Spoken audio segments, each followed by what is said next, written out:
ময়মনসিংহের ট্রেনের ধাক্কায় দুজনের মৃত্যু হয়েছে। গতকাল মঙ্গলবার রাতে 11:15টার দিকে নগরীর পচাপুকুর পাড় এলাকায় এ দুর্ঘটনা ঘটে। তবে তাৎক্ষণিকভাবে নিহতদের নাম পরিচয় জানা যায়নি। এই ঘটনায় এক শিশু আহত হয়েছে। Mymensingh railway station master Nazmul Haque Khan এ তথ্য নিশ্চিত করেন। পুলিশ ও প্রত্যক্ষদর্শীরা জানায়, ঢাকা থেকে ছেড়ে আসা জামালপুরগামী ব্রহ্মপুত্র এক্সপ্রেস ট্রেনটি জংশন ছেড়ে জামালপুরের দিকে যাচ্ছিল। জংশনের কাছাকাছি পচাপুকুর পাড় রেলওয়ে ক্রসিং এলাকায় একটি ব্যাটারি চালিত অটোরিকশাকে ধাক্কা দিয়ে প্রায় 100 গজ দূরে নিয়ে যায়। এ সময় অটোরিকশায় থাকা এক পুরুষ ও এক নারী যাত্রী ঘটনাস্থলেই নিহত হন।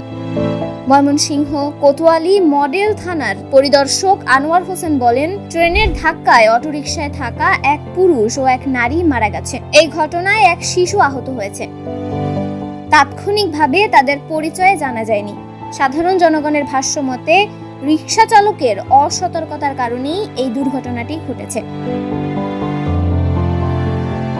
তন্নি শিকদার, দৈনিক সকালের দুনিয়া।